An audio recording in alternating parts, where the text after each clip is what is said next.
Yes, mbanirizaako nnyo mikwano gyange mmwe abatuwuliriza abeekumira ku UG Updates TV. Ntegeeza nti mukola kyamaanyi nnyo okwekumira ku mayengo gano aga UG Updates TV. Kakati omubiri gw'omugenzi Frank Nabwiiso eyaliko munnakibiina kya FDC era yaliko omubaka wa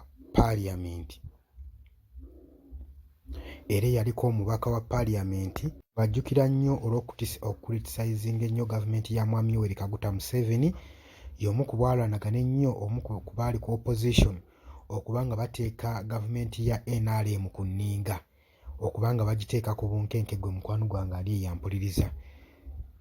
Wenjogerera omubiri gwe gutuuse ku kitebe ekya FDC basobole okuba nga bagukubako eriisi evvannyuma. Gwe mukwano gwange ali eyo ampuliriza.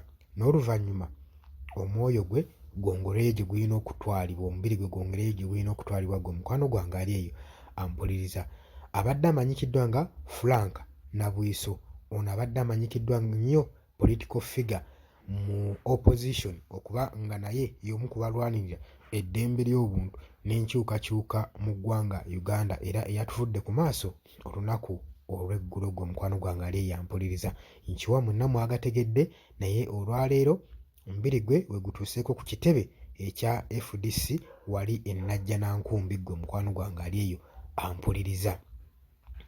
Kitegeeza ki? Buli kye tukola mu bulamu kimanye nti nno kirina akaseera kaakyo era bituuka ekiseera byonna ne bikomekkereza. So gwe ali eyo ng'olowooza by'okola ogenda tutuuka ekiseera obudde bukuggweeko. Si ekintu kyonna ky'olina okukola kikole mu bwangu.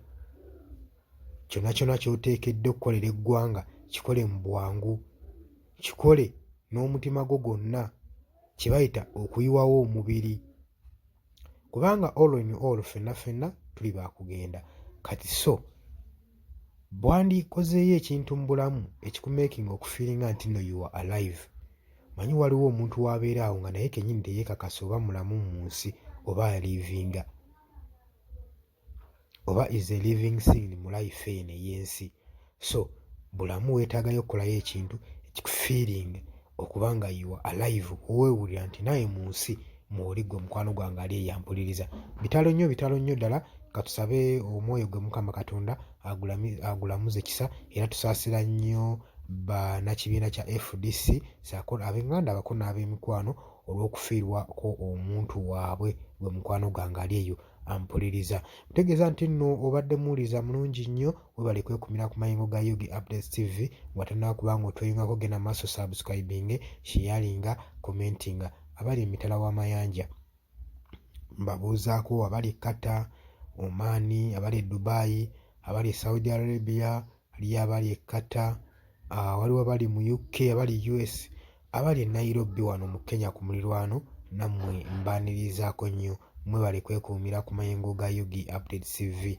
Bannange mbakubirizanga okujja mu comment section musobole okuba nga muwa ebirowoozo byammwe n'okutangaaza ku bannayuganda ku biki bye mulaba bibasaanidde okuba nga bategeera n'okubamanyisa ebyo bye mulabanga ebigenda otwala eggwanga mu maaso, kubanga si buli muntu nti nno ategeera ky'alina okukola. So mbakubiriza okujjanga mu comment section n'oteekawo ekirowoozo kyo, opinion yo, eggwanga lisobola okutegeera, nisobola okuba nga tugenda mu maaso n'okuba nga twala struggle eno mu maaso. Gwe mukwano gwange ali eyo ampuliriza. So kutegeeza nti obadde muwuliriza mulungi era nga mbaagala nnyo. Temuva ku mayengo gano aga UG Updates TV. Mweraba.